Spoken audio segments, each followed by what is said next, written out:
Olá, meu amigo e amiga. A alegria de um iludido tem prazo de validade. E como nós sabemos, o prazo fatal é sempre aquele em que a realidade se apresenta, fazendo com que muitas vezes a pessoa que está nesse encantamento da ilusão mergulhe com muito mais intensidade nesse universo da tristeza, da decepção e muitas vezes até da depressão. É o que está acontecendo com muitas criaturas que habitam esse universo paralelo da extrema-direita bolsonarista aqui no Brasil. Depois de terem exibido por todos os lados explosões de euforia, eles agora estão numa depressão muito grande, porque a realidade será muito mais dura do que eles poderiam imaginar. Bom, vou conversar com vocês sobre o que está acontecendo nesse começo de sabadão e vou trazer aqui algumas imagens que certamente você não conterá algumas risadas também. Antes de mais nada, é sempre muito importante convidar você que está chegando agora ao nosso portal e ainda não é inscrito, para que, em primeiro lugar, você se inscreva aqui conosco e venha conhecer também os nossos outros vídeos, participe aqui das nossas atividades, compartilhe os vídeos, dê sempre seu joinha, mande seu comentário e, se puder, prestigie também o nosso clube de membros. Você aqui é muito bem-vindo e muito bem-vinda. Gente, olha o que tem de gente triste e deprimida. Eu quero ver o que essas criaturas vão dizer nas suas redes sociais. Porque todos eles, vou pegar apenas um exemplo aqui como essa senhora, festejaram um ato absolutamente inconstitucional. O texto aqui desse vídeo dessa senhora. STF derrotado em recado histórico. Quer dizer, o STF está num jogo, né? Então ele não perde-ganha. Então, a visão dessa gente é essa, são poderes que estão em conflito e quem é o poder preponderante para eles é o poder bolsonarista dentro do Congresso Nacional. Para eles não existe poder executivo, porque eles já agarraram o orçamento, o poder legislativo são eles fazem o que eles quiserem e o poder judiciário teria que ficar também subordinado aos criminosos dentro do Congresso Nacional. E, obviamente, isso tudo é inconstitucional à luz, à percepção de qualquer pessoa, não precisa ser jurista, não, é a pessoa de bom senso. A divisão de poderes foi uma coisa pensada lá atrás, lá por Aristóteles, 500 anos antes de Cristo, para que se não tivesse um poder se sobrepondo a outro. Evidentemente, essa ideia foi fermentada, né, e ficou mais conhecida após a Revolução Francesa. Mas essa gente está querendo voltar a um período anterior a Aristóteles. Bom, mas aí vamos pegar aqui o que aconteceu com essas criaturas. Olha só, gente, vamos pegar aqui essa criatura aqui que é muito conhecida, é o rei do mau caratismo e talvez seja muito deprimidão hoje, né? Vamos lá. Final de 2026, está suspenso, nós vencemos, ninguém encosta o dedo.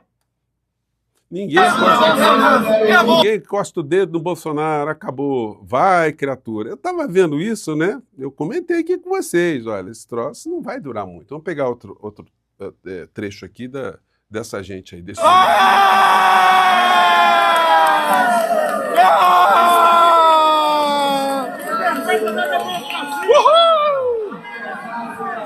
Olha aí, pessoal, resumo da ópera. Está suspensa a ação do golpe lá do Supremo Tribunal Federal. A Câmara dos Deputados, Casa do Povo, suspendeu essa palhaçada. Meu Deus do céu, gente. Até pior é o seguinte, né? Foi essa criatura aqui, a Bia Kicis com a Carla Zambelli. A Carla Zambelli, então, hoje deve estar com a cabecinha, hein, senhora? Obrigado, Rodrigo, senador. Tamo junto, valeu mais, obrigado. E aí, gente?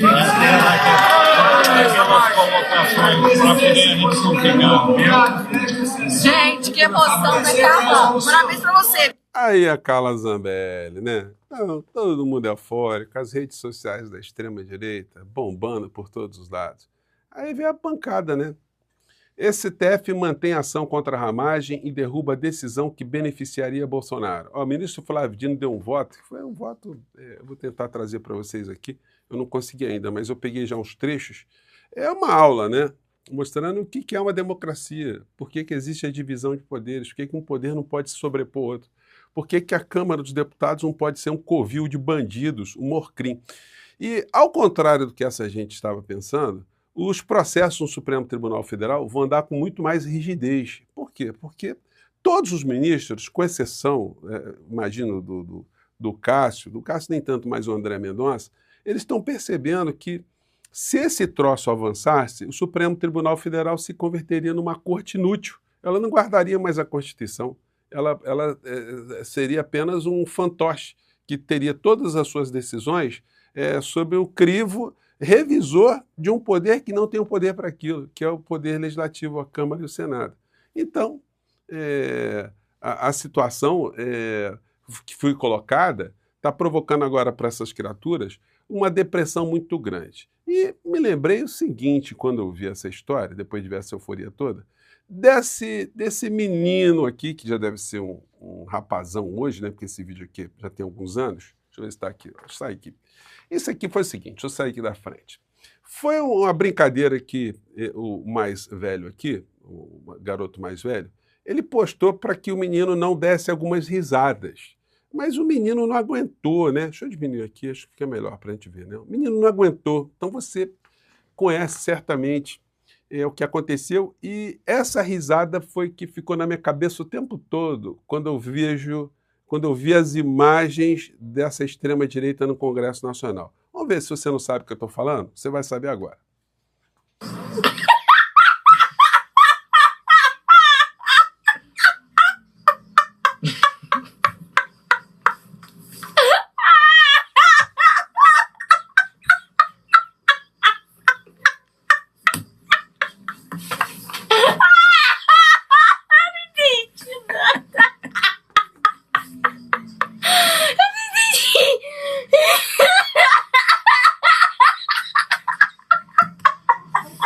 Então é isso, foi o que me ocorreu, né?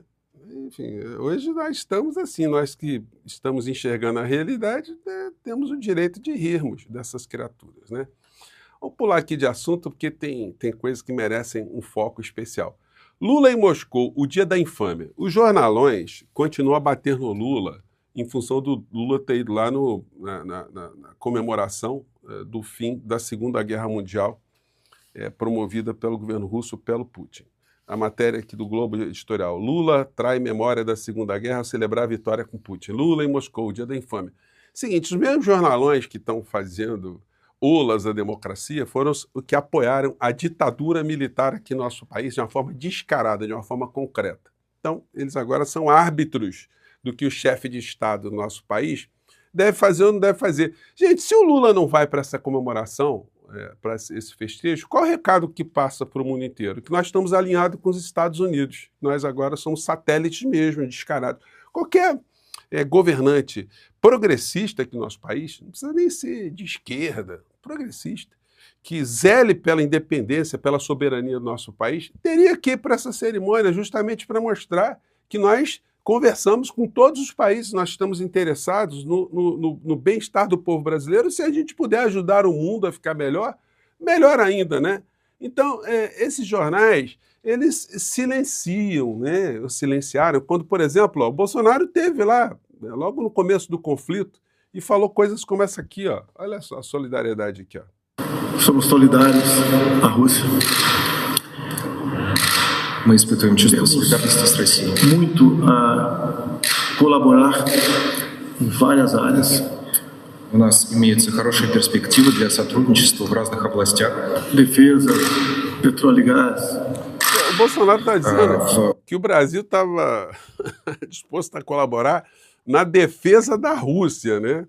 Enfim, para vocês verem o universo dessas criaturas, né? Tire suas próprias conclusões. E o Putin aqui, analisando, olhava assim para o Bolsonaro, as fisionomias demonstram assim, mas que figura, né? O Putin tinha uma noção de quem era Bolsonaro, então não podia levar a sério. E no encontro que teve agora com o Lula, teve muitas conversas ali de alto nível, conversas de interesses geopolíticos, geoestratégicos. E coisas objetivas. O Lula levou vários ministros ali da área de energia, de ciência e tecnologia, enfim. Depois vai para a China. Não foi só uma presença numa comemoração para mostrar que o Brasil é um país soberano, um país independente. Mas vou colocar aqui algumas situações que contrastam tanto, né? O Dudu Bananinha está lá dos Estados Unidos, né? Como vocês podem ver, ele está com uma roupa aqui de uma pessoa exilada triste, né? Dizendo coisas como essa aqui. O Lula, ele não perde uma oportunidade de falar uma besteira, principalmente nesses encontros internacionais, onde ele ainda carrega com ele aquela delegação gigantesca, tudo custeado com muito dinheiro dos nossos bolsos. Agora, ele encontrou... Tem uma diferença, o teu pai voltava cheio de relógio, de joias, né? Essa é uma coisa que você não está lembrado, mas isso aí vai dar problema para vocês. Vamos fazer vou mostrar aqui o contraste. A delegação que o Bolsonaro levava criaturas como essa aqui, que dizia isso aqui, ó. O Bolsonaro acabou com o conflito entre Rússia e Ucrânia, né? Pô, pelo menos é o que dizia essa gente do universo paralelo. Vamos ver aqui. Do presidente Bolsonaro, o Brasil é um país historicamente conciliador, não é? Já sempre tivemos grandes exemplos de grandes diplomacias por outros presidentes, de problemas mundiais que nós conseguimos resolver, e foi um momento que o presidente chegou lá, levou uma mensagem de paz para o presidente Putin, e graças a Deus já foram retiradas as tropas e não se fala mais em guerra, se fala sim em evolução do mercado, evolução da vocação econômica que o Brasil tem de exportação de produtos alimentícios para a Rússia também, e brevemente também teremos turismo, porque o russo ele tem vontade de conhecer a praia, tem vontade de vir para o Nordeste, tem vontade de conhecer Pirinópolis. Então, isso aí, acabou o conflito e os russos estão querendo invadir Pirinópolis, né? Esse é o universo paralelo, gente. Vou pegar aqui, o presidente Lula concedeu uma entrevista coletiva, eu quero só sublinhar aqui alguns pontos muito importantes aqui para compartilhar com vocês. Vamos lá, primeiro ponto. Na medida de combater a fome, combater a pobreza, a desigualdade e aumentar o nível de renda do povo brasileiro. Todos os indicadores são extremamente positivos do ponto de vista da escalada de conquistas sociais no Brasil. Isso é muito bom, porque vocês sabem que eu sonho que um dia... Lula começou a entrevista dentro daquele formato que eu já comentei com vocês. Ele poderia fazer essas coletivas diariamente para abordar todos esses temas. Ele começou com esse tema dos indicadores sociais do Brasil, depois ele foi falar sobre a ida dele à Rússia. Vamos pegar alguns trechos aqui. E uma outra coisa importante é a questão da Segunda Guerra Mundial. Ou seja, esse é um país que, de todos que participaram com os aliados, foi o que mais perdeu gente. Esse país perdeu praticamente 26 milhões de pessoas. Esse país chegou um momento em que a população, a juventude, praticamente estava dizimada pela Segunda Guerra Mundial. E eu vim ver porque é uma festa muito importante. Tem gente que acha que a festa... Vamos falar aqui bem claramente, se não fosse o Exército Vermelho ter feito o que fez, ter combatido a Alemanha como combateu, provavelmente a Europa toda estaria falando alemão hoje. E o centro da Europa seria Berlim. Então, esse é um fato. E não há historiador, não há quem vá negar isso. Então, não dá para o povo russo não festejar essa vitória que ajudou a humanidade. E aí fica o desafio aí. Alguém pode contestar isso aí? Vamos lá. Fala. Na Rússia é só o desfile de ontem. Ontem foi um desfile para as autoridades. Mas o dia da vitória é comemorado em todo o território russo. E foi uma grande festa. Eu acho que, sinceramente, eu acho que todos nós precisamos ter consciência de que a gente não pode nunca mais permitir, sabe, que coisas como o nazismo voltem a acontecer no planeta Terra. Sabe, nem na guerra e muito menos na política. Gente, eu vou pegar agora um trecho.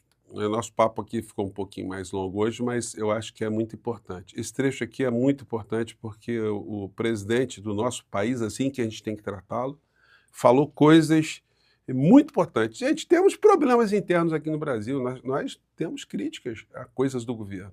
Mas no plano internacional, não dá para fazer algum tipo de retoque a esse tipo de comportamento do presidente. Vamos acompanhar aqui.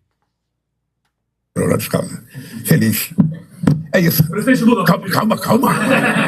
Pô, eu achei que já estava um drone aqui caindo. Bom dia, presidente. Bom dia. Há poucos dias, cerca de 15 dias, o secretário de Defesa dos Estados Unidos apresentou ou reafirmou uma visão do presidente Trump de que os Estados Unidos precisam retomar o controle de seu quintal, disse ele, se referindo à América Latina, América Central e América do Sul. Presidente, qual é a sua avaliação dessa ideia do que tem o governo Trump de que a América Latina é quintal dos Estados Unidos? Olha, eu não diria o governo Trump. Eu diria que há muito tempo, muita gente pensou que o Brasil era o quintal dos Estados Unidos.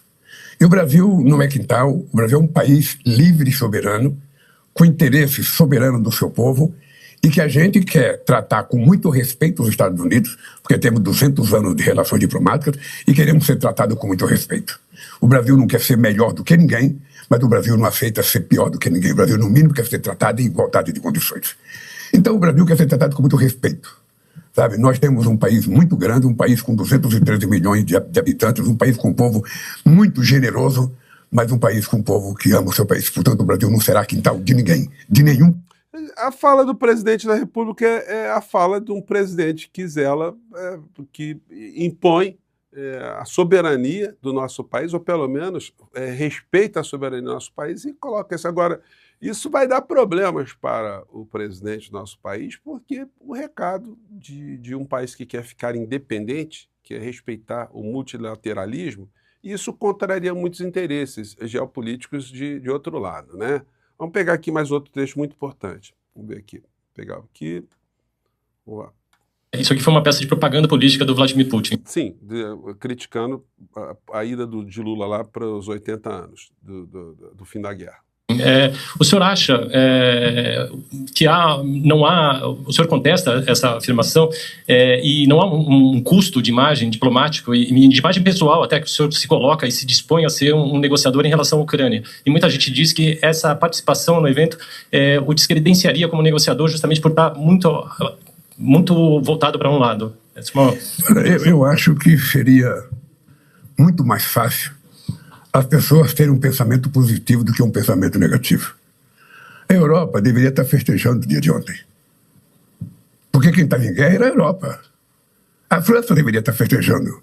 A Alemanha deveria estar festejando o dia de ontem, porque graças ao que aconteceu em 1945, o nazismo que estava tomando conta da Alemanha foi derrotado.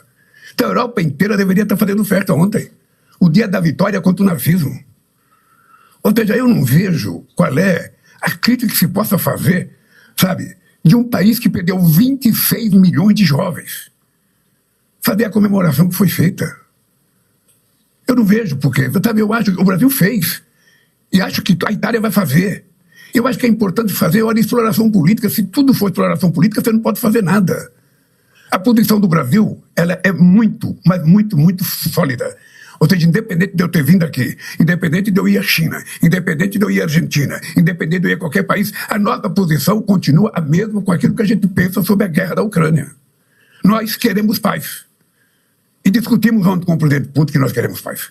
E que é importante a paz. É importante a paz para a Rússia, é importante para a Ucrânia, é importante para os Estados Unidos, é importante para a União Europeia, que não vai gastar dinheiro em arma. Eu estou reivindicando desde que eu fui presidente em 2003. Vamos gastar dinheiro para combater a fome. São 733 milhões de pessoas que não têm o que comer todo dia. Entretanto, todos os países vão voltar a gastar dinheiro. Eu não sei se é verdade, mas eu vi na imprensa que a Europa vai gastar 800 bilhões de dólares se armando. Quando deveria estar gastando metade disso para a gente dar comida para quem está com fome. Então eu penso que as pessoas precisam pensar de forma positiva. As pessoas precisam ser menos egoístas do ponto de vista do seu pensamento. Olha, então, se o Brasil fizer uma festa no Brasil sobre qualquer coisa, está explorando politicamente. Se eu for num baile de carnaval, está sendo explorado politicamente. É pequenez pensar assim, sinceramente, é pequenez pensar assim. Presidente Vladimir Neto da TV Globo. Primeiro eu queria lhe perguntar como é que o senhor vê a ausência de outros líderes de democracias ocidentais no desfile do dia da vitória de ontem. E também como é que o senhor responde às críticas que a visita à Rússia demonstra parcialidade em relação ao conflito com a Ucrânia. Eu, sinceramente, quero dizer para vocês que o discurso do Brasil vai continuar exatamente o mesmo. Nós trabalhamos, queremos e torcemos para que essa guerra acabe. E essa guerra só pode acabar se os dois quiserem. Se um só quiser, não vai acabar.